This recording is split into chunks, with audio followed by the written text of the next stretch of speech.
Hello students, now next topic is nuclear reactions. When an energetic nucleon or nuclear particle bombarded on any target material and this bombarded nuclear particle comes in close contact with the target nucleus, then it imparts energy to that target nucleus and this will result in a residual nucleus with a new outgoing particle. So this type of phenomena is called nuclear reaction. You can understand this by, let's consider X is any target nucleus which is bombarded with any projectile A. This results in a residual nucleus with an outgoing particle. So this is the nuclear reaction. Here A is energetic projectile and X is a target nucleus and Y is residual nucleus and B is new outgoing particle.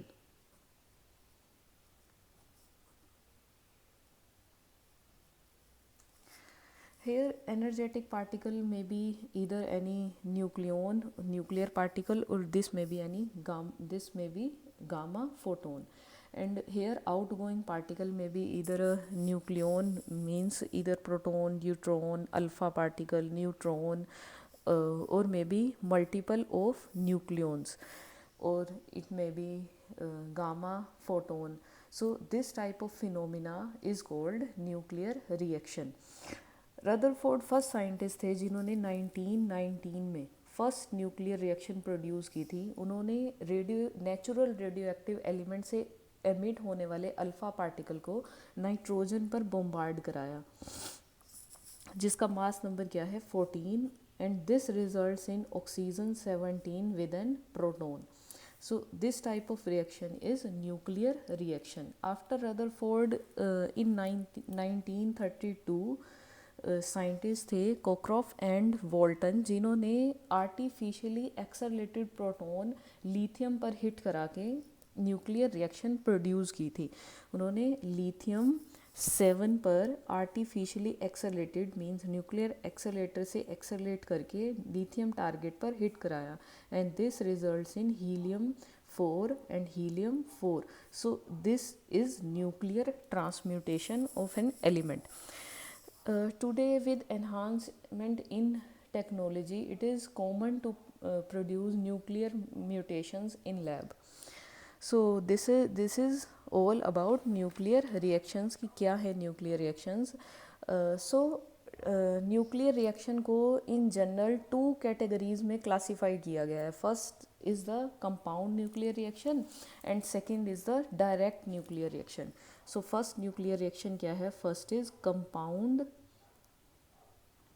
Nuclear reaction and second is the direct nuclear reaction. So इन दोनों reactions को समझने के लिए हम एक example consider कर लेते हैं कि सपोज पोटेशियम 39 है जिस पर ड्यूट्रॉन बोम्बार्ड कराया जाए. ये किस में रिजल्ट होता है? इसमें रिजल्टेंट जो रेजिडुअल न्यूक्लियस है वो क्या है? Resultant residual nucleus is potassium 40 with a proton H1. सो देखते हैं कि किस तरह से रिएक्शन प्रोसीड होती है कंपाउंड न्यूक्लियर रिएक्शन में और किस तरह से प्रोसीड होती है डायरेक्ट न्यूक्लियर रिएक्शन में. तो फर्स्ट हम कंसीडर कर लेते हैं कंपाउंड न्यूक्लियर रिएक्शन. सो अगर कंपाउंड न्यूक्लियर रिएक्शन है, सपोज ये न्यूक्लियस है किसका? Target nucleus, this is potassium 39. तो जब इस पर बोम्बार्ड कराएंगे क्या? ड्यूट्रॉन. ड्यूट्रॉन क्या है? Deuteron is combination of, it is combination of 1 proton and 1 neutron. Clear? So when this neutron is bombarded onto target nucleus which is potassium 39, and first step is formation of compound nucleus. So compound reaction में क्या होगा कि जब ये deuteron इस target पे hit कराएंगे तो पोटेशियम 39 ड्यूट्रॉन को कैप्चर कर लेगा और कंपाउंड न्यूक्लियस की फॉर्मेशन करेगा, जो कि किस में होगा, एक्साइटेड स्टेट में। तो कंपाउंड न्यूक्लियस जब बनेगा तो ये क्या होगा, compound nucleus, this will B calcium 41 and this is compound nucleus which is in excited state. तो कुछ टाइम के बाद ये कंपाउंड न्यूक्लियस क्या हो जाएगा, ब्रेकअप हो जाएगा, और ब्रेक होने के बाद किसमें फर्दर एक रिकॉयल रेजिडुअल न्यूक्लियस प्रोड्यूस करेगा और साथ में एक आउटगोइंग पार्टिकल होगा। तो फर्स्ट स्टेप क्या था कि जब हमने ड्यूट्रॉन हिट कराया पोटेशियम पे, तो ड्यूट्रॉन इसे क्या, पोटेशियम क्या करता है, ड्यूट्रॉन को कैप्चर कर लेता है और क्या बनाता है, compound nucleus which is calcium 41। अब इस कंपाउंड न्यूक्लियस का जो लाइफ टाइम है which is about 10 to power -14 to -15 to -14 second है। तो नेक्स्ट स्टेप क्या होगा कि ये कंपाउंड न्यूक्लियस क्या हो जाएगा, ब्रेकअप हो जाएगा। This will get breakup and result in a potassium 40 and outgoing particle is proton. So इस तरह से अगर न्यूक्लियर रिएक्शन प्रोसीड हो रही है कि फर्स्ट क्या कर रहा है, जो टारगेट न्यूक्लियस है वो इंसिडेंट प्रोजेक्टाइल को कैप्चर करके एक एक्साइटेड स्टेट में एक कंपाउंड न्यूक्लियस की फॉर्मेशन कर रहा है, और ये कंपाउंड न्यूक्लियस फर्दर कुछ टाइम बाद ब्रेकअप होके फर्दर क्या बना रहा है, पोटेशियम 40, और किसका एमिशन कर रहा है, प्रोटॉन का। सो इस प्रोसेस के थ्रू जो न्यूक्लियर रिएक्शंस हो रही हैं, this is compound nuclear reaction. अब इसी के साथ हम समझते हैं नेक्स्ट जो कैटेगरी थी वो क्या है, डायरेक्ट न्यूक्लियर रिएक्शन, कि इस न्यूक्लियर रिएक्शन में और कंपाउंड न्यूक्लियर रिएक्शन में क्या डिफरेंस है। अगर हम सेम एग्जांपल ही कंसीडर कर लें कि किस तरह से अगर same reaction direct nuclear reaction के थ्रू प्रोड्यूस हो तो क्या डिफरेंस होगा। देखिए आप, डायरेक्ट न्यूक्लियर रिएक्शंस दो तरह की होती है, एक stripping reaction and second is knockout reaction. Stripping, first आप देखिए स्ट्रिपिंग रिएक्शंस किस तरह से प्रोसीड होगी, which is type of direct nuclear reaction. तो स्ट्रिपिंग रिएक्शन किस तरह से होगी कि हमने क्या टारगेट न्यूक्लियस चूज़ किया, पोटेशियम 39। तो जब पोटेशियम 39 पे ड्यूट्रॉन को बोम्बार्ड कराएंगे, ड्यूट्रॉन क्या है, 1 प्रोटॉन एंड 1 न्यूट्रॉन, तो ये क्या करेगा, इसके ऊपर हिट करेगा, और क्या रिजल्टेंट मिलेगा हमें कि इसमें से ड्यूट्रॉन में से एक न्यूट्रॉन ये पोटेशियम 39 कैप्चर कर लेगा, और जो प्रोटॉन है वो क्या करेगा, अपने पाथ को एज इट इज़ फॉलो करेगा कि जब ये टारगेट न्यूक्लियस पे हिट किया गया है तो हमें रिजल्टेंट जो मिलेगा उस वो क्या होगा, this will B potassium 40 and a proton. Clear. अब जो डायरेक्ट न्यूक्लियर रिएक्शन है, इन डायरेक्ट न्यूक्लियर रिएक्शन में कंपाउंड न्यूक्लियस की फॉर्मेशन नहीं होती, कि जैसे कि हमने पहले वाले केस में देखा कि पोटेशियम 39 ने कंप्लीट ड्यूट्रॉन को कैप्चर करके एक एक्साइटेड स्टेट में न्यूक्लियस बनाया था, और कुछ टाइम बाद ये न्यूक्लियस फर्दर ब्रेकअप होके पोटेशियम 40 और हाइड्रोजन बना रहा है। जबकि आपने जब डायरेक्ट न्यूक्लियर रिएक्शन में स्ट्रिपिंग रिएक्शन का अगर हम एग्जाम्पल देखें तो स्ट्रिपिंग रिएक्शन के केस में क्या है कि जब ड्यूट्रॉन पोटेशियम 39 पे हिट कराया गया तो पोटेशियम 39 ड्यूट्रॉन में प्रेजेंट न्यूट्रॉन को कैप्चर कर लेता है और proton as it is emit हो जाता है। तो यहाँ पे देखिए जो ड्यूट्रॉन है, ड्यूट्रॉन में एक प्रोटॉन और एक न्यूट्रॉन है, और ड्यूट्रॉन की जो बाइंडिंग एनर्जी है वो बहुत ही कम है, that is 2.22 mega electron volt. So easily जो पोटेशियम न्यूक्लियस है वो ड्यूट्रॉन में से एक न्यूट्रॉन को कैप्चर कर लेता है। तो ये क्या है, डायरेक्ट रिएक्शन है कि जिसमें कंपाउंड न्यूक्लियस फॉर्म नहीं हो रहा। इसी के साथ डायरेक्ट न्यूक्लियर रिएक्शन में एक सेकेंड रिएक्शन है, दैट इज़ नॉकआउट रिएक्शन और से पिकअप रिएक्शन। सो नॉकआउट रिएक्शन किस तरह से प्रोसीड होती है, सेम एग्जांपल अगर देखें कि पोटेशियम 39 पर अगर ड्यूट्रॉन क्या कराया जाए, H2 बोम्बार्ड कराया जाए, तो ये ड्यूट्रॉन इस पोटेशियम में इम्बेड हो जाता है। इसमें एंटर होने के बाद पोटेशियम में जो न्यूक्लियॉन्स प्रेजेंट है, मींस यहाँ पर क्या है, प्रोटॉन और न्यूट्रॉन प्रेजेंट है, तो जो ये ड्यूट्रॉन क्या कराया गया है, बोम्बार्ड कराया गया है, ये ड्यूट्रॉन इसमें एंटर होने के बाद प्रोटॉन के साथ कोलिजन करता है और अपनी एनर्जी प्रोटॉन को ट्रांसफ़र करता है, और ट्रांसफ़र होने के बाद ये जो न्यूक्लियस में ऑलरेडी जो न्यूक्लियन प्रेजेंट था, मींस जो प्रोटॉन प्रेजेंट था, उस प्रोटॉन को नॉकआउट कर देता है बाहर। और ये किस फर्दर क्या रिजल्ट मिलेगा, this will B potassium 40 and a proton, जिसको हम H1 भी लिख सकते हैं। क्लियर। सो इस केस में क्या था कि जो न्यूट्रॉन में जो प्रोटॉन प्रेजेंट था, वो प्रोटॉन क्या कर रहा है, एमिटिंग पार्टिकल है, और न्यूट्रॉन कैप्चर कर लेता है, इस न्यूट्रॉन को पोटेशियम 39 कैप्चर कर लेता है। लेकिन आप नॉकआउट रिएक्शन में देखिए, नॉकआउट रिएक्शन में क्या है कि ये जो न्यूट्रॉन क्या किया गया, बोम्बार्ड किया गया पोटेशियम 39 पे, न्यूट्रॉन ये पोटेशियम 39 इस न्यूट्रॉन को कैप्चर कर लेता है, means this neutron get embedded inside this potassium 39, और इसमें एम्बेड होने के बाद ये न्यूट्रॉन इनसाइड प्रेजेंट न्यूक्लियन के साथ कोलिजन कर रहा है, and this makes collision with proton and impart energy to proton, and this proton will comes out and result in a potassium 40 and a proton और से H1। सो आप यहाँ से देखिए कि अगर हमने ये एग्जाम्पल लिया था, इस एग्जाम्पल के कोरस्पॉन्डिंग हमने क्या देखी कि ये कंपाउंड न्यूक्लियर रिएक्शन थी, ये स्ट्रिपिंग रिएक्शन है, और ये नॉकआउट रिएक्शन है। आप देखिए कि सबका एंड रिजल्ट सेम है, कि चाहे हम कंपाउंड न्यूक्लियर रिएक्शन देखें, आई विल रिपीट कि कंपाउंड न्यूक्लियर रिएक्शन में क्या है, एक कंपाउंड न्यूक्लियस फॉर्म होता है कि जो कुछ टाइम के बाद क्या होता है, डिके मींस ब्रेकअप होने के बाद किस में रिजल्ट हो रहा है, पोटेशियम 40 में और एक प्रोटॉन में। और अगर हम स्ट्रिपिंग रिएक्शन का एग्जांपल देखें तो स्ट्रिपिंग रिएक्शन के केस में क्या है कि न्यूट्रॉन में प्रेजेंट एक न्यूट्रॉन को पोटेशियम कैप्चर कर लेता है और बाहर क्या आ जाता है, प्रोटॉन आ जाता है। और नॉकआउट रिएक्शन में देखें तो इसमें जो इंसिडेंट पार्टिकल है ये इनसाइड प्रेजेंट प्रोटॉन के साथ कोलिजन करके इनसाइड प्रेजेंट प्रोटॉन को नॉकआउट कर देता है, और रिजल्टेंट हमें क्या मिलता है, पोटेशियम 40 एंड 1 प्रोटॉन और से H1। तो हम किस तरह से इन तीनों जो रिएक्शंस हैं इनको डिस्टिंग्विश कर सकते हैं कि जब हमारे पास फाइनल प्रोडक्ट एक जैसा है, ये किस पे डिपेंड कर रहा है, एनर्जी पे, कि कितनी एनर्जी इम्पार्ट की गई है।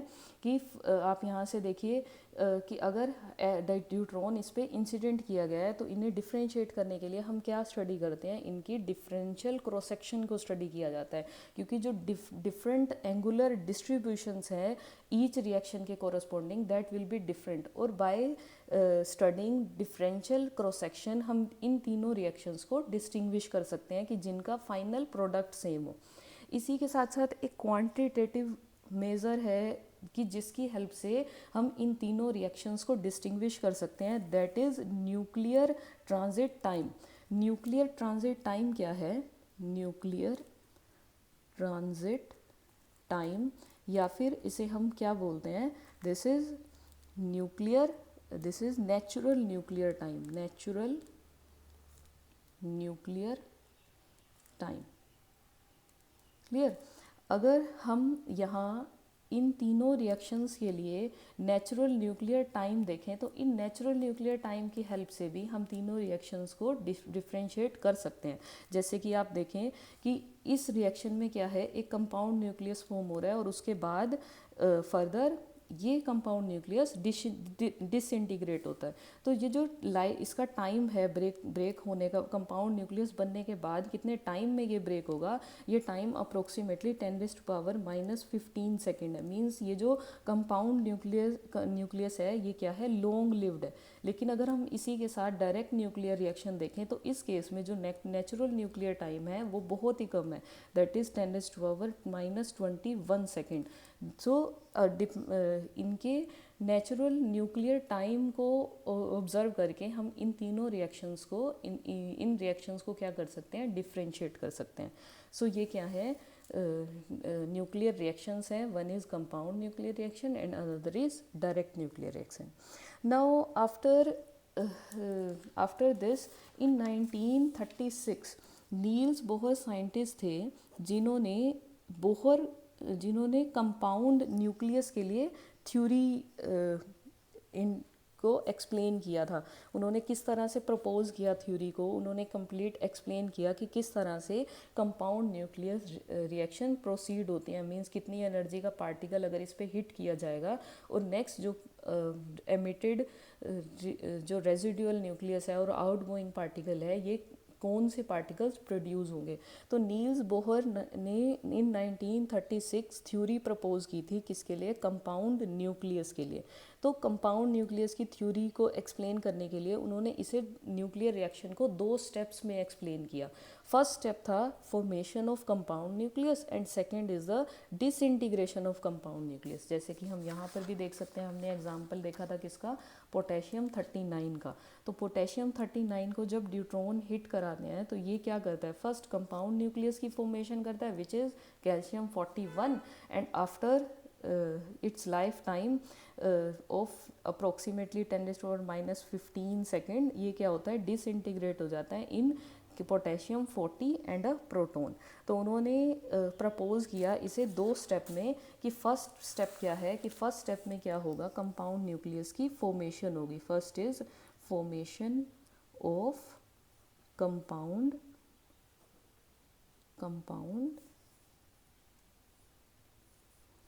nucleus and second is disintegration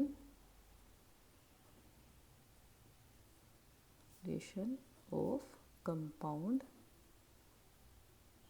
nucleus। Clear. So suppose a कोई टारगेट न्यूक्लियस है जिस पर ए प्रोजेक्टाइल हिट कराया गया है, तो ये क्या करेगा, प्रोजेक्टाइल हिट कराने के बाद एक कंपाउंड न्यूक्लियस की फॉर्मेशन करेगा। Suppose this is C star and star represent this nucleus is in excited state and this will result in a outgoing particle with a residual nucleus.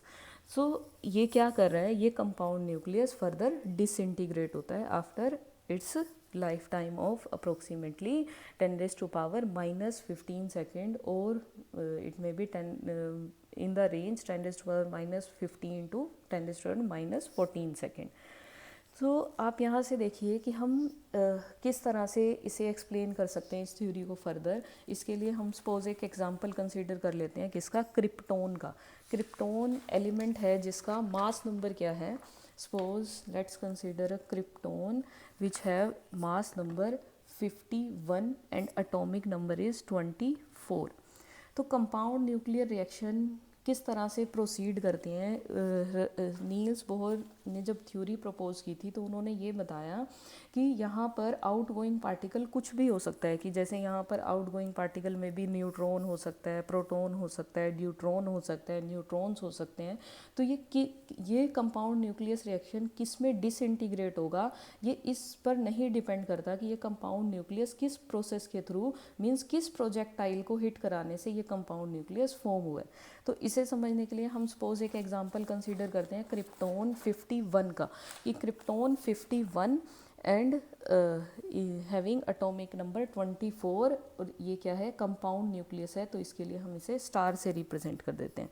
तो ये किस किस प्रोसेस के थ्रू फॉर्म हो सकता है क्रिप्टोन, आप देखिए कि अगर क्रिप्टोन 50 एंड एटॉमिक नंबर 40 पर बोम्बार्ड किया जाए neutron, high energy neutron, then this will result in krypton 51 and atomic number 24।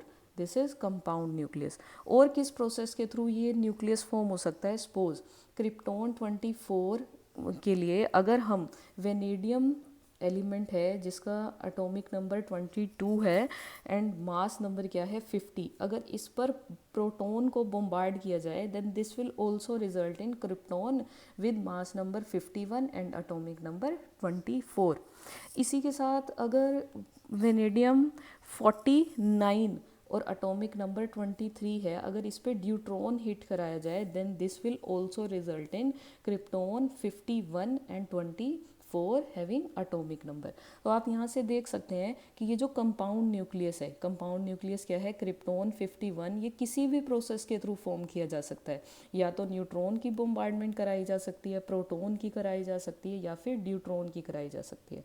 तो अब ये कंपाउंड न्यूक्लियस की जो फॉर्मेशन हुई है ये फर्दर क्या क्या कौन कौन से एलिमेंट्स एमिट कर सकती है, ये इसकी भी क्या है कि ये न्यूट्रॉन का एमिशन भी कर सकती है, प्रोटॉन का, ड्यूट्रॉन का या न्यूट्रॉन का। तो इन सभी प्रोबेबिलिटीज़ को अगर हम मेंशन करें कि सपोज ये कंपाउंड न्यूक्लियस किसका एमिशन करे, सिंगल न्यूट्रॉन का, तो हमें रिएक्शन क्या मिलेगी, क्रिप्टोन 50 एंड विद 24 और प्लस न्यूट्रॉन, मीन्स ये डिसइंटीग्रेट हो सकता है इस तरह से। नेक्स्ट क्या प्रोबेबिलिटी है कि ये कंपाउंड न्यूक्लियस किस तरह से डिसइंटीग्रेट हो सकता है, this could be disintegrate in vanadium 50 and atomic number 22 and may produce a proton. इस तरह नेक्स्ट प्रोबेबिलिटी क्या पॉसिबल है, that it may produce vanadium with at mass number 49 and atomic number 23 and with a deuteron 2 1। इसी तरह एक और probability भी है कि ये रिजल्ट हो क्रिप्टॉन 49 में और जिसका एटॉमिक नंबर 24 है प्लस 2 न्यूट्रॉन्स का एमिशन करे। तो आप इस एग्जांपल से देखिए कि ये क्या एक्सप्लेन कर रहा है। यहाँ पर कंपाउंड न्यूक्लियस जो बन रहा है ये क्या है, कंपाउंड न्यूक्लियस क्रिप्टॉन 51 और 24 है। और ये कंपाउंड न्यूक्लियस इनमें से किसी रिएक्शन के थ्रू भी फॉर्म हो सकता है। लाइक अगर आप न्यूट्रॉन हिट करा रहे हैं या प्रोटॉन हिट करा रहे हैं या ड्यूट्रॉन हिट करा रहे हैं, तो ये कंपाउंड न्यूक्लियस फॉर्म होने के बाद जब ब्रेकअप होगा तो ब्रेकअप भी इनमें से किसी भी न्यूक्लियस में या रेजिड्यूल न्यूक्लियस में ये क्या हो सकता है, ब्रेकअप हो सकता है। तो यहाँ से नील्स बोहर ने ये चीज़ एक्सप्लेन की कि ये कंपाउंड न्यूक्लियस इनमें से किस प्रोसेस के थ्रू फॉर्म होगा ये इसकी बैकवर्ड हिस्ट्री पर डिपेंड नहीं करता। कि सपोज अगर आप ये एग्जांपल देखें कि यहाँ क्या है, 50 न्यूक्लियॉन्स ऑलरेडी क्रिप्टॉन में प्रेजेंट हैं, तो जब इस पर एक न्यूट्रॉन बॉम्बार्ड कराया जाएगा और ये न्यूक्लियस इस न्यूट्रॉन को कैप्चर कर लेगा, तो कैप्चर होने के बाद इस न्यूट्रॉन की आइडेंटिटी क्या हो जाएगी, ख़त्म हो जाएगी और हम नहीं आइडेंटिफाई कर पाएंगे कि कौन सा न्यूट्रॉन है अब न्यूक्लियस में, इस न्यूक्लियस में जो क्या किया गया था, इंसिडेंट किया गया था। तो जो ये कंपाउंड न्यूक्लियस फॉर्म हुआ है, इस कंपाउंड न्यूक्लियस का कंपाउंड न्यूक्लियस किस में ब्रेकअप होगा ये इसकी प्रीवियस हिस्ट्री पर डिपेंड नहीं करता। उन्होंने ये बताया कि ये जो कंपाउंड न्यूक्लियस है ये किस फर्दर एलिमेंट में ब्रेकअप होगा ये किस पर डिपेंड करेगा, इस फॉर्म्ड न्यूक्लियस की टोटल एनर्जी पर। कि ये न्यूक्लियस पर जब कोई पार्टिकल, इस न्यूक्लियस पर जब कोई पार्टिकल हिट कराया गया है तो हिट कराने के बाद जो कंपाउंड न्यूक्लियस फॉर्म हुआ है इस न्यूक्लियस की टोटल एनर्जी कितनी है। तो डिपेंडिंग अपॉन दिस एनर्जी ये फर्दर डिसाइड होगा कि ये कंपाउंड न्यूक्लियस फर्दर किस एलिमेंट में डिसइंटीग्रेट होंगे। तो इस तरह से नील्स बोहर ने इसकी थ्योरी को एक्सप्लेन किया और इसके कोरस्पॉन्डिंग उन्होंने एक नई टर्म इंट्रोड्यूस की which is excitation energy. Excitation energy क्या है कि जब पार्टिकल टारगेट न्यूक्लियस पर हिट कर रहे हैं तो हिट होने के बाद ये जो टारगेट न्यूक्लियस है उसे एक certain amount of energy available कराते हैं, जिस एनर्जी को क्या बोलते हैं, excitation energy. And this excitation energy is nearly equal to sum of kinetic energy of captured particle plus its binding energy. So आप इसे देखिए कि हम इसे समझने के लिए एक्साइटेशन एनर्जी की क्या है, ये एक्साइटेशन एनर्जी। अब देखिए हम फर्स्ट ही एग्जांपल ले लेते हैं। फर्स्ट एग्जांपल में क्या है कि जब क्रिप्टॉन पर न्यूट्रॉन हिट कराया गया, तो क्रिप्टॉन क्या है, क्रिप्टॉन 50 24, तो इस पर न्यूट्रॉन बॉम्बार्ड कराए गए, this results in a excited nucleus with mass number 51 and atomic number 24। तो आप यहाँ से देखिए कि जब ये पार्टिकल इस न्यूक्लियस पर हिट किया जाता है तो ये पार्टिकल इसे एक अमाउंट ऑफ एनर्जी अवेलेबल कराता है कि जिसकी वजह से जो रिजल्टेंट कंपाउंड न्यूक्लियस है this will be in excited state. तो अब ये जो एनर्जी होगी, एक्साइटेशन एनर्जी, जो किसके पास है, कंपाउंड न्यूक्लियस के पास है, ये किसकी वजह से है, इस इंसिडेंट पार्टिकल की काइनेटिक एनर्जी की वजह से और इस इंसिडेंट पार्टिकल की बाइंडिंग एनर्जी की वजह से। आप यहाँ से देखिए कि जैसे ये कंपाउंड न्यूक्लियस हम किससे भी फॉर्म करा सकते हैं, ड्यूट्रॉन से भी करा सकते हैं। तो अगर वेनेडियम 49 23 पर क्या हिट किया जाए, ड्यूट्रॉन 1, तो ये किस में रिजल्ट हो रहा है, कंपाउंड न्यूक्लियस 51 एंड 24। तो आप यहाँ से देखिए कि कितनी, जब ये पार्टिकल इस टारगेट न्यूक्लियस पर हिट किया जाएगा तो इसके पास कितनी काइनेटिक एनर्जी है प्लस, और इस इंसिडेंट पार्टिकल की कितनी बाइंडिंग एनर्जी है, this is equal to excitation energy. तो जब ये हिट होगा किसके ऊपर, वेनेडियम न्यूक्लियस पे, तो ये सारी एनर्जी इस न्यूक्लियस को प्रोवाइड कर देगा और इस न्यूक्लियस में एंटर होने के बाद ये एक्साइटेशन एनर्जी रैंडमली इसमें प्रेजेंट न्यूक्लियॉन्स में डिस्ट्रीब्यूट कर दी जाती है, जिसकी वजह से जो new nucleus, compound nucleus form हो रहा है, ये न्यूक्लियस किस में होता है, एक्साइटेड स्टेट में। सो this is called the excitation energy. यहाँ पर जो ये बाइंडिंग एनर्जी है किसकी, ड्यूट्रॉन की, अगर हमने ये एग्जांपल कंसीडर किया है तो ये बाइंडिंग एनर्जी क्या हो जाती है, रिलीज हो जाती है जब ये कंपाउंड न्यूक्लियस फॉर्म होता है। So when this deuteron hit this target vanadium, then this provides its energy to the nucleons present inside this nucleus और किसकी फॉर्मेशन करता है, फर्दर एक कंपाउंड न्यूक्लियस की फॉर्मेशन करता है कि जो किस में है, एक्साइटेड स्टेट में, और फर्दर क्या करता है, ब्रेकअप हो जाता है फर्दर एक न्यू रेजिडुअल न्यूक्लियस में और आउटगोइंग पार्टिकल को क्या करता है, एमिट करता है। तो इसे एक्साइटेशन एनर्जी को निकालने के लिए हम कंजर्वेशन लॉज का यूज़ कर सकते हैं। तो इसको समझने के लिए लेट्स कंसीडर कि जो कंपाउंड न्यूक्लियस फॉर्म हो रहा है इसका मास किसके इक्वल है, कैपिटल एम के। ये हमने एग्जांपल जो देखा है वो क्या है, वेनेडियम 49 विद 23 प्लस में ड्यूट्रॉन 1 क्या बना रहा है, compound nucleus with this is 51 and 24। तो आप यहाँ से देखिए कि ये जो कंपाउंड न्यूक्लियस की फॉर्मेशन हुई है, हम कंसीडर कर लेते हैं कि इसका मास किसके इक्वल है, कैपिटल एम के। Suppose mass of this is capital M is mass of this compound nucleus. Clear. So according to conservation of momentum, according to law of conservation of momentum, अब देखिए ये अगर रेस्ट पर है तो ये सारी एनर्जी किसको प्रोवाइड कर रहा है, इस न्यूक्लियस को, और ये किस में रिजल्ट हो रहा है, इस एक्साइटेड न्यूक्लियस में। इसके पास क्या होगी, अब फर्दर काइनेटिक एनर्जी भी होगी। तो अब कंसीडर कीजिए कि इस जो ड्यूट्रॉन है मींस प्रोजेक्टाइल है, इस प्रोजेक्टाइल का मास एम है, this is mass of incident particle.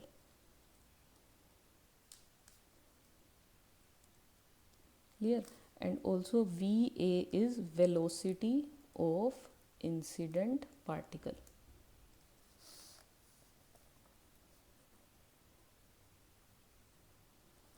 इसी के साथ आप यहाँ से देखिए ये जो कंपाउंड न्यूक्लियस है इसकी वेलोसिटी किससे रिप्रेजेंट करें हैं, कैपिटल V से। This is the velocity of compound nucleus. तो अब इस पर अगर कंजर्वेशन ऑफ मोमेंटम अप्लाई किया जाए तो ये क्या बनेगा, दिस इज़ कि इस तरफ जो मोमेंटम है वो राइट साइड के मोमेंटम के इक्वल होना चाहिए। तो इस तरफ मोमेंटम क्या होगा, M A V A, this will be equal to capital M and V. This is the mass of compound nucleus and the velocity of compound nucleus. तो यहाँ से आप निकाल सकते हैं वेलोसिटी कंपाउंड न्यूक्लियस की किसकी इक्वल होगी, this is M A over capital M into में वी ए। तो आप यहाँ से देखिए कि जब एक पार्टिकल क्या है, ए प्रोजेक्टाइल पार्टिकल जब हिट किया जाएगा किसी टारगेट न्यूक्लियस पे, तो ये क्या प्रोवाइड करता है, एक अमाउंट ऑफ एनर्जी ट्रांसफ़र करता है किसको, कंपाउंड न्यूक्लियस, टारगेट न्यूक्लियस को ट्रांसफ़र करता है। तो कितनी काइनेटिक एनर्जी, कितनी एनर्जी ये अवेलेबल हो रही है नेक्स्ट न्यूक्लियस को, कि इनमें से कुछ पोर्शन जो है वो किसको दी जा रही है, टारगेट न्यूक्लियस को। अगर उसको हम क्या कंसिडर कर लें, ई ए डैश। क्लियर। सो आप यहाँ से देखिए कि जो यहाँ से रिएक्शन इस तरह से ले लेते हैं, ए दिस इज़ कंपाउंड न्यूक्लियस और ये किस में फॉर्म होगा, बी, और इस तरह बी में। आप सपोज कीजिए कि जो इंसिडेंट पार्टिकल हिट करा, जो पार्टिकल इंसिडेंट कराया गया है इस टारगेट पर, इसकी एनर्जी ई ए है। ये काइनेटिक एनर्जी में से कुछ पोर्शन किसको दिया जा रहा है, किसको ट्रांसफ़र हो रहा है, इनिशियल न्यूक्लियस को। तो हम क्या लिख सकते हैं कि जो टोटल काइनेटिक एनर्जी है E A, this is the kinetic energy of incident particle. इस काइनेटिक एनर्जी में से कुछ पोर्शन किसको ट्रांसफ़र किया जा रहा है, किसको, इस इनिशियल न्यूक्लियस को, जिसकी वजह से ये इनिशियल न्यूक्लियस क्या हो जाएगा, एक्साइटेड स्टेट में चला जाएगा। और कुछ एनर्जी, इसमें से कुछ एनर्जी क्या किस तरह से जा रही है, इसकी काइनेटिक एनर्जी की फॉर्म में। मीन्स कि सपोज ई ए अगर एनर्जी है इंसिडेंट पार्टिकल की, तो इस एनर्जी का कुछ पोर्शन किसको ट्रांसफ़र हो रहा है, जो इनिशियल वेनेडियम है, या फिर हम ये कह सकते हैं ए जो टारगेट है इसके न्यूक्लियॉन्स को ट्रांसफ़र हो रहा है, जिसकी वजह से ये न्यूक्लियस क्या होगा, एक्साइटेड स्टेट में चला जाएगा। और जब ये इसमें एंटर होगा तो ये अपनी इसमें से कुछ एनर्जी जो ये रिएक्शन होने के बाद जो कंपाउंड न्यूक्लियस फॉर्म होगा विच इज़ क्रिप्टोन 51, इसकी काइनेटिक एनर्जी की फॉर्म में चला जाएगा।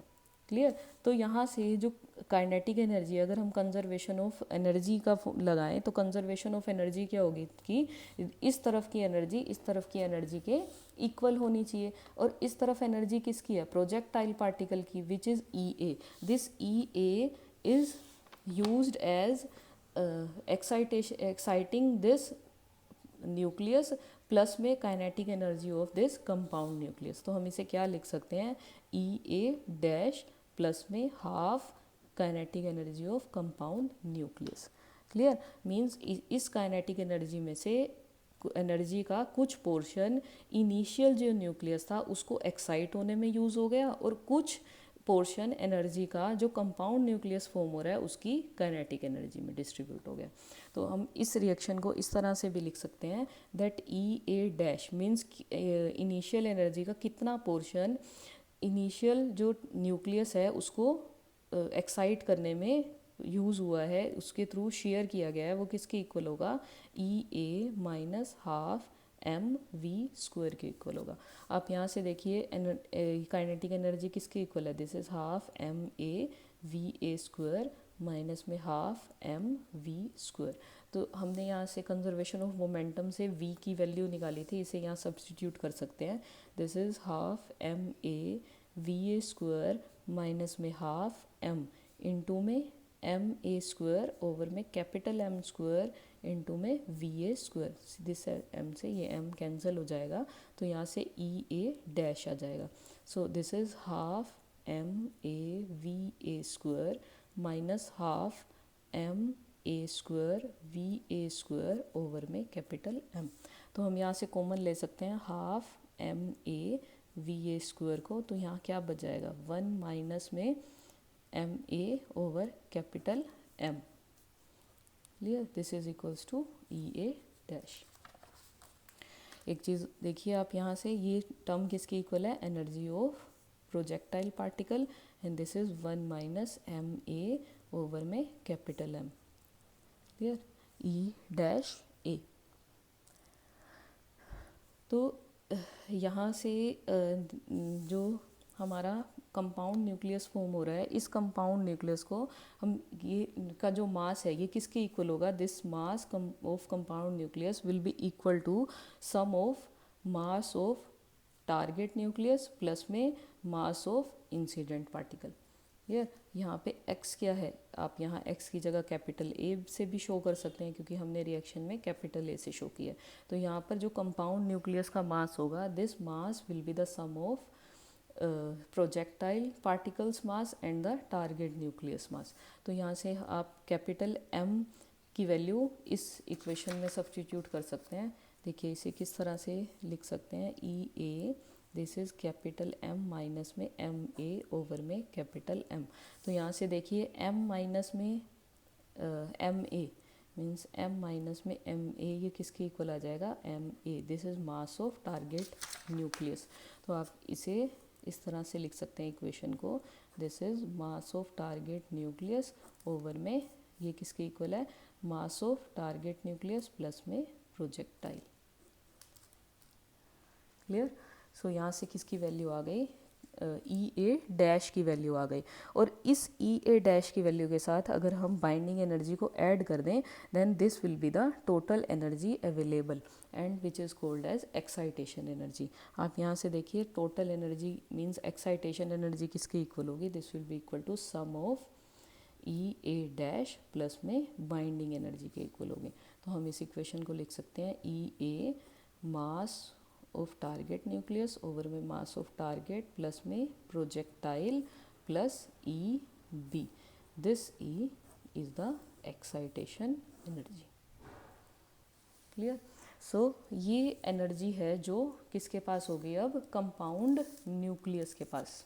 ये इतनी एनर्जी क्या है कंपाउंड न्यूक्लियस के पास। तो जितनी भी एनर्जी ट्रांसफ़र की जाएगी इंसिडेंट पार्टिकल की, जो ट्रांसफ़र करेगा किसको, कंपाउंड न्यूक्लियस को, तो इस एक्साइटेशन एनर्जी पर डिपेंड करेगा कि जो रिएक्शन है वो उसके थ्रू फाइनल प्रोडक्ट पार्टिकल्स क्या होंगे। जैसे कि आपने यहाँ से देखा था कि अगर ये कंपाउंड न्यूक्लियस देखें तो ये कंपाउंड न्यूक्लियस इनमें से किसी भी पार्टिकल का एमिशन कर सकता है। और बोहर्स ने क्या थ्योरी दी थी कि किस प्रोसेस के थ्रू ये न्यूक्लियस फॉर्म हो रहा है ये अपनी प्रीवियस हिस्ट्री पर डिपेंड नहीं करता, ये किस पर डिपेंड करेगा कि इसकी एक्साइटेशन एनर्जी कितनी है। तो एनर्जी डिसाइड करेगी कि ये फर्दर जो फाइनल न्यूक्लियर रिएक्शन है या फाइनल प्रोडक्ट है वो क्या होगा। तो हमने यहाँ से क्या इवेल्युएट किया, यहाँ तक हमने एक्साइटेशन एनर्जी इवेल्युएट की किसके लिए, कंपाउंड न्यूक्लियस के लिए। तो जब इंसिडेंट पार्टिकल को टारगेट न्यूक्लियस कैप्चर करता है then this incident particle makes available this amount of kinetic this amount of excitation energy to compound nucleus। तो जैसे ही इंसिडेंट पार्टिकल टारगेट न्यूक्लियस से कैप्चर किया जाता है, ये एनर्जी जो एक्साइटेशन एनर्जी है this will get distributed in the nucleons present inside this compound nucleus. और ये एक्साइटेशन एनर्जी का डिस्ट्रीब्यूशन किस तरह से होगा, ये कम्प्लीटली क्या है, रैंडम प्रोसेस है। ये हमने यहाँ से एग्जांपल देखा कि जो वेनेडियम है दिस, इसमें कितने न्यूक्लियन है, 49 न्यूक्लियन है। तो जब ये 49 न्यूक्लियॉन्स इस ड्यूट्रॉन को कैप्चर कर लेंगे तो कैप्चर होने के बाद अब इनके पास ये कितनी एनर्जी इसको प्रोवाइड कर रहा है, इक्वल टू एक्साइटेशन एनर्जी के। तो ये एक्साइटेशन एनर्जी जो नेट जो न्यूक्लियस कंपाउंड न्यूक्लियस फॉर्म हुआ है मींस 51 न्यूक्लियॉन्स के बीच में शेयर की जाएगी। तो अब ये डिपेंड करता है कि ये शेयरिंग किस तरह से है। ये पॉसिबल है कि सभी के साथ शेयर करें, मींस 51 जो न्यूक्लियॉन्स हैं इन न्यूक्लियॉन्स के साथ जो एक्साइटेशन एनर्जी है ये शेयर की जाए। ऐसा हो सकता है कि न्यूक्लियस में प्रेजेंट किसी एक न्यूक्लियॉन के साथ ये एक्साइटेशन एनर्जी शेयर हो, या फिर टू या थ्री और we can say a group of nucleons के साथ ये एनर्जी शेयर हो। तो जब ये एनर्जी इंसिडेंट पार्टिकल शेयर करेगा किसके साथ, कंपाउंड न्यूक्लियस के न्यूक्लियॉन्स के साथ, और अगर ये एनर्जी किसी सिंगल न्यूक्लियॉन पर कंसंट्रेटेड होगी तो कुछ टाइम के बाद वो सिंगल न्यूक्लियॉन उस न्यूक्लियस में से एस्केप हो जाएगा। और जो रिजल्टेंट प्रोसेस क्या होगा, resultant process will be the disintegration of this formed compound nucleus. I will repeat it कि जैसे आप देखिए इस एग्जांपल में कि अगर कोई पार्टिकल, हाई एनर्जी पार्टिकल किसी न्यूक्लियस पे हिट किया जाए तो न्यूक्लियस पे हिट करने के बाद ये पार्टिकल एक्साइटेशन एनर्जी की एनर्जी किसको प्रोवाइड कर रहा है, न्यूक्लियॉन्स को प्रोवाइड कर रहा है। और क्या किसकी फॉर्मेशन हो रही है, कंपाउंड न्यूक्लियस की फॉर्मेशन हो रही है। तो जो एनर्जी इंसिडेंट पार्टिकल अवेलेबल के थ्रू अवेलेबल है किसको, इस कंपाउंड न्यूक्लियस को, ये एक्साइटेशन एनर्जी कंपाउंड न्यूक्लियस में प्रेजेंट न्यूक्लियॉन्स के बीच में किस तरह से शेयर होगी। This is all is a random procedure, कि किसी भी तरह से ये डिस्ट्रीब्यूशन हो सकती है कि किसी टाइम पर ये पॉसिबल है कि एनर्जी बहुत सारे न्यूक्लियॉन्स के बीच में शेयर हो, या फिर ये एनर्जी किसी एक न्यूक्लियॉन पर ही कंसंट्रेटेड हो। और ये भी पॉसिबल है कि ये एक्साइटेशन एनर्जी किसी कॉम्बिनेशन ऑफ न्यूक्लियॉन्स पर कॉन्सेंट्रेटेड हो। तो जिस पर भी एनर्जी मोस्ट कंसंट्रेटेड होगी वो एनर्जी गेन करने के बाद क्या होंगे, उस कंपाउंड न्यूक्लियस से एस्केप हो जाएंगे और किस प्रोसेस को लीड करेंगे, this will lead to the disintegration of this compound nucleus. जैसे कि अगर आप एग्जांपल देखें कि सपोज कंपाउंड न्यूक्लियस की फॉर्मेशन होने के बाद किसको एमिट करें, कि सपोज ड्यूट्रॉन को एमिट करें। तो इसका मतलब क्या है कि जितनी एक्साइटेशन एनर्जी यहाँ पर प्रोवाइड की गई थी, this excitation energy get concentrated on 1 proton and 1 neutron combination. तो इतनी एनर्जी गेन करने के बाद ये जो कॉम्बिनेशन है किसका, 1 प्रोटॉन और न्यूट्रॉन का, ये क्या करेगा, इस कंपाउंड न्यूक्लियस में से बाहर निकल जाएगा, जिसकी वजह से फाइनल प्रोडक्ट क्या होगा, this will B vanadium 49 and a deuteron 2 1। अगर सपोज कीजिए कि ये एक्साइटेशन एनर्जी किसी एक पार्टिकल पर कंसंट्रेटेड हो, जैसे कि आप यहाँ से देख सकते हैं, तो उस केस में क्या होगा, वो पार्टिकल उस कंपाउंड न्यूक्लियस को छोड़कर बाहर आ जाएगा। और रिएक्शन किस तरह की होगी, न्यूट्रॉन और क्रिप्टॉन 50। सो फाइनल प्रोडक्ट क्या होगा ये इस पर भी डिपेंड करता है कि जो इंसिडेंट पार्टिकल ने एक्साइटेशन एनर्जी अवेलेबल कराई है कंपाउंड न्यूक्लियस को, वो किस तरह से न्यूक्लियॉन्स के बीच में शेयर की जा रही है। तो इसके कोरस्पॉन्डिंग ही फर्दर जो डिसइंटीग्रेशन है वो क्या करेगी, लीड करेगी। तो किसी भी न्यूक्लियॉन या कॉम्बिनेशन ऑफ न्यूक्लियॉन को बाहर निकलने के लिए, कंपाउंड न्यूक्लियस से सेपरेट होने के लिए जितनी एनर्जी रिक्वायर्ड होती है, that energy is called the separation energy और dissociation energy. I will repeat कि जैसे कि आप यहाँ से देखिए इस एग्जांपल में ये कंपाउंड न्यूक्लियस है और कंपाउंड न्यूक्लियस डिसइंटीग्रेट होने के बाद न्यूट्रॉन और क्रिप्टॉन 50 में ब्रेकअप हो रहा है। तो यहाँ पर इस न्यूट्रॉन को जितनी एनर्जी चाहिए कि ये इस कंपाउंड न्यूक्लियस से बाहर आ जाए, this energy is called the dissociation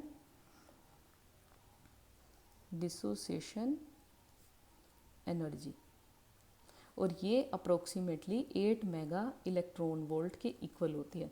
means अगर 8 मेगा इलेक्ट्रॉन वोल्ट की एनर्जी किसके पास हो, किसी न्यूक्लियॉन के पास हो या कॉम्बिनेशन ऑफ न्यूक्लियॉन के पास हो, तो वो क्या करता है, इस कंपाउंड न्यूक्लियस को छोड़ के एस्केप हो जाता है और हमें क्या मिलता है, फाइनल एक नया रिकॉयल या रेजिडुअल न्यूक्लियस मिल जाता है। तो इसे क्या बोलते हैं, dissociation energy. Means the energy required for a nucleon or combination of nucleons to separate it from the compound nucleus is called the dissociation energy or separation energy। Clear. इसी के साथ आप यहाँ से देखिए कि लाइफ टाइम क्या है, natural nuclear life time. What is natural nuclear life time. हमने ये पहले भी डिस्कस किया था कि हम किस तरह से रिएक्शंस को डिफ्रेंशिएट कर सकते हैं। जैसे कि आप यहाँ से देखिए कि हमने एग्जांपल देखा था कि ये सेम एग्जांपल है, ये किसके थ्रू प्रोसीड होगा, कंपाउंड रिएक्शन के थ्रू या डायरेक्ट रिएक्शन के थ्रू, ये लाइफ टाइम पर भी डिपेंड करता है। तो लाइफ टाइम क्या है, मीन्स न्यूक्लियर ट्रांजिट टाइम या नेचुरल न्यूक्लियर टाइम किसे बोलते हैं। This is the time taken by a nucleon to travel across a nucleus. Means किसी भी न्यूक्लियन को किसी न्यूक्लियस के थ्रू ट्रैवल होने के लिए जितना भी टाइम लगता है, that is the natural nuclear time. जैसे कि अगर हम एग्जांपल देखें किसका, कि suppose neutron 1 mega electron volt neutron किस पे इंसिडेंट किया जाए, किसी टारगेट न्यूक्लियस पे, और इस न्यूट्रॉन की जो वेलोसिटी है, this velocity is 10⁻⁷ metre per second and this is hitted on any target nucleus. और टारगेट न्यूक्लियस का रेडियस किसके इक्वल होता है, कि सपोज आर इसका रेडियस है and this is approximately of Fermi range suppose 10⁻⁻14 metre है। तो यहाँ से नेचुरल न्यूक्लियर टाइम किसके इक्वल होगा, natural nuclear time is equals to the distance traveled by this nucleon through the diameter upon the velocity। Means इसका ये क्या है, इसका कितनी इसकी रेडियस है इस न्यूक्लियस की upon the velocity of this particle. जैसे कि हमने यहाँ एग्जांपल लिया किसका, कि एक न्यूट्रॉन इतनी एनर्जी का किस पे हिट किया जा रहा है, किसी न्यूक्लियस पे जिसकी वेलोसिटी कितनी है 10⁻⁻⁷। तो टाइम किसके इक्वल है, डिस्टेंस ओवर में वेलोसिटी। सो डिस्टेंस क्या होगा, this will be the diameter of nucleus divided by velocity of incident particle.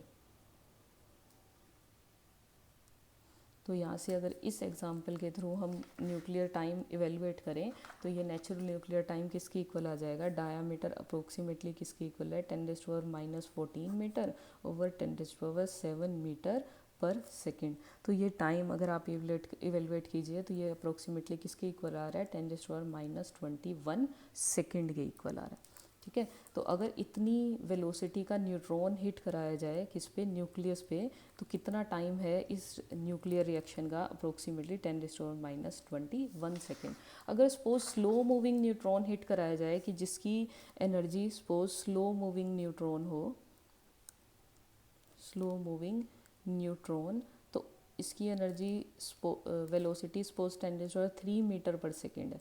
पहले वाले केस में 10⁻7 मीटर पर सेकेंड थी, अब यहाँ कितनी है 10⁻3। तो इस केस में आप देखिए कि नेचुरल न्यूक्लियर टाइम किसके इक्वल आएगा, 10⁻⁻14 ओवर में 10⁻3, this is equals to 10⁻⁻17 second.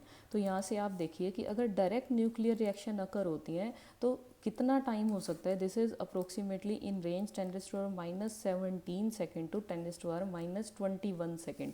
But अगर आप कंपाउंड न्यूक्लियर रिएक्शंस का लाइफ टाइम देखेंगे then this life time is between -15 to 10⁻⁻14 second. Means compound nucleus का जो लाइफ टाइम है that is greater than the life time of direct nuclear reactions, जिसके through हम इन रिएक्शंस को differentiate भी कर सकते हैं। सो नेचुरल न्यूक्लियर टाइम क्या एक्सप्लेन कर रहा है, this is the distance this is the order this is the time in which incident nucleon will travel through nucleus. Clear? So now next is the level width.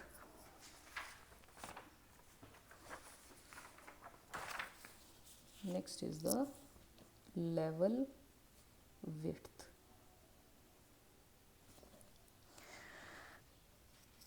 Compound nucleus की जो formation होती है, ये compound nucleus किस में होता है, excited state में होता है।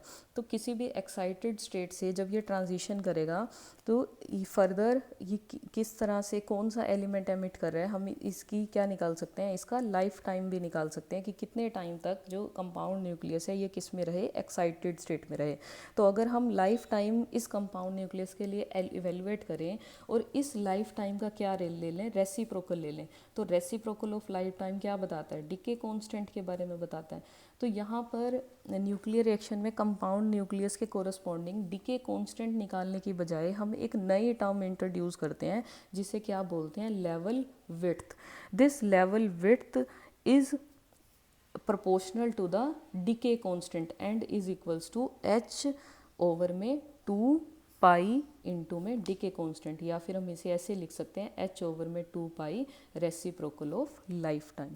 तो हम ये क्या कर रहे हैं, एक नई टर्म इंट्रोड्यूस कर रहे हैं किसमें, कंपाउंड न्यूक्लियस के केस में, जो कंपाउंड न्यूक्लियस की एक्साइटेड स्टेट्स को एक्सप्लेन करता है। मीन्स ये किस में हेल्प करता है, किसको स्टडी करने में हेल्प करता है, this helps in studying the energy states of excited compound nucleus. तो यहाँ से हम इस टर्म को इवेलुएट कर सकते हैं किससे, लाइफ टाइम से, विच इज़ लेवल विड्थ। और ये फॉर्मूला कहाँ से आया है, this comes from uncertainty principle. Uncertainty principle क्या है, uncertainty in energy and uncertainty in time is equals to h over में 2 पाई।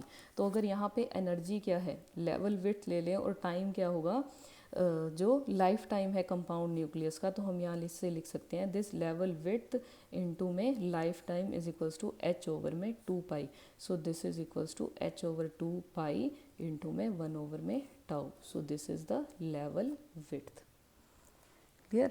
सो हम कंपाउंड न्यूक्लियस की जो एक्साइटेड एनर्जी स्टेट्स हैं उसको लेवल विड्थ की हेल्प से भी एक्सप्लेन कर सकते हैं। कि सपोज अगर हमें किसी कंपाउंड न्यूक्लियस के लिए हमें लेवल विड्थ पता हो, एनर्जी लेवल पता हो उसका, तो हम वहाँ से उसका लाइफ टाइम इवेलुएट कर सकते हैं।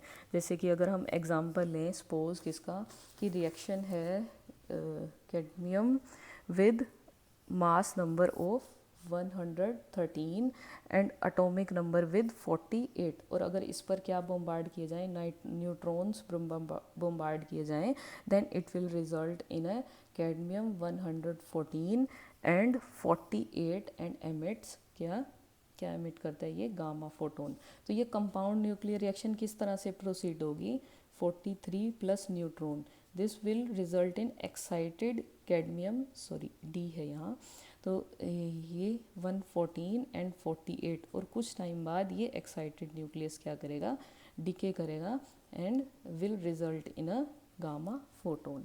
क्लियर? तो अगर हमें लेवल विड्थ पता हो, ये लेवल विड्थ कितनी 0.115 इलेक्ट्रॉन वोल्ट है, किस एनर्जी लेवल के लिए, for energy level of 0.176 electron volt. तो अगर हमें लेवल विड्थ पता है तो हम इसके थ्रू इस कंपाउंड न्यूक्लियस का लाइफ टाइम भी इवेलुएट कर सकते हैं। किस तरह से, tau is equals to H over में 2 पाई इंटू 1 ओवर में लेवल विड्थ। एच की वैल्यू Planck's constant, this is 6.6 into 10⁻³ -31 joule second.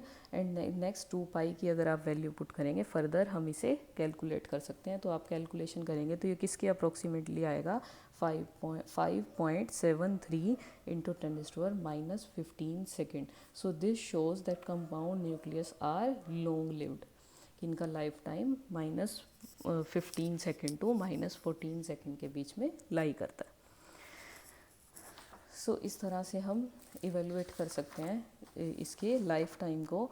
और लाइफ टाइम क्या होगा किसी भी कंपाउंड न्यूक्लियस का, ये इस पर भी डिपेंड करेगा कि आउट गोइंग रिएक्शंस कौन सी है, कि फर्दर जो पार्टिकल एमिट होगा ये कौन सा पार्टिकल होगा, कि ये पार्टिकल न्यूट्रॉन भी हो सकता है, प्रोटॉन भी हो सकते हैं, न्यूट्रॉन भी हो सकते हैं, या गामा फोटॉन्स भी हो सकते हैं।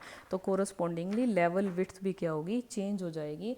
और जो नेट टोटल लेवल विड्थ होगी that will be the sum of all these individual level widths corresponding to इधर alpha emission of alpha particle, emission of gamma photon और emission of proton. And you can write this level width as sum of this की probability है, photon भी निकल सकता है, proton या फिर alpha particle and so on. Clear. So इस तरह से हम कंपाउंड न्यूक्लियस की स्टडी कर सकते हैं कंप्लीटली। इससे नेक्स्ट आप देखिए कि अगर कौन सा प्रोजेक्टाइल यूज़ किया जाए और कौन सा पार्टिकल एमिट होगा, उसके corresponding different types of nuclear reactions कौन सी हैं। देखिए यहाँ पर कि depending upon the nature of projectile and outgoing particle, here we classify the nuclear reactions. First nuclear reaction क्या है, इलास्टिक स्कैटरिंग। इलास्टिक स्कैटरिंग क्या है, जिसमें इंसिडेंट पार्टिकल की kinetic energy before interaction means before nuclear reaction and after nuclear reaction same है। This is the example of Rutherford alpha रे scattering experiment. यहाँ पर क्या है, गोल्ड पर अल्फा पार्टिकल बोम्बार्ड किए गए and result in a gold and alpha particle moving in different direction. आप यहाँ से देखिए न्यूक्लियर रिएक्शन को हम इस तरह से भी लिख सकते हैं। यहाँ क्या है, इस तरफ target nucleus, this is the incident particle, और जो सेकंड ब्रैकेट में जो पार्टिकल है दिस इज आउटगोइंग पार्टिकल, और जो ब्रैकेट के बाहर एलिमेंट होगा this will be the residual nucleus. Next इसे समझने के लिए आप नेक्स्ट देख लीजिए। नेक्स्ट एग्जाम्पल किसका है, in elastic scattering. In elastic scattering के केस में क्या है कि आउटगोइंग पार्टिकल की काइनेटिक एनर्जी इंसिडेंट पार्टिकल के बराबर नहीं होगी, means in kinetic energy change हो रही है। अब देखिए पार्टिकल सेम है कि लिथियम पर किसको बम्बार्ड किया गया है, हाइड्रोजन 1 को, प्रोटॉन बम्बार्ड किए गए हैं यहाँ। तो इस पर लिथियम पर बम्बार्डिंग होने के बाद ये लिथियम क्या हो रहा है, एक्साइटेड स्टेट में जंप हो रहा है। एक्साइटेड स्टेट में जंप होने के बाद ये मींस ये जो इंसिडेंट पार्टिकल है अपनी कुछ एनर्जी लिथियम को ट्रांसफ़र कर रहा है, और लिथियम किस में चला गया, एक्साइटेड स्टेट में, जिसे स्टार से रिप्रेजेंट किया है। और out going particle with less kinetic energy क्या हो रहा है, एमिट हो रहा है। तो आप यहाँ से देखिए इसे शॉर्ट फॉर्म में हम किस तरह से लिख सकते हैं, इंसिडेंट जो टारगेट जो न्यूक्लियस है that is lithium, incident particle proton, outgoing particle proton, और जो रेजिडुअल न्यूक्लियस है दैट इज़ एक्साइटेड न्यूक्लियस। तो इसे क्या बोलते हैं, this is proton in elastic scattering. Clear. अब ये एक्साइटेड न्यूक्लियस कुछ टाइम के बाद क्या करेगा, फोटोन का एमिशन करेगा, और दिस आर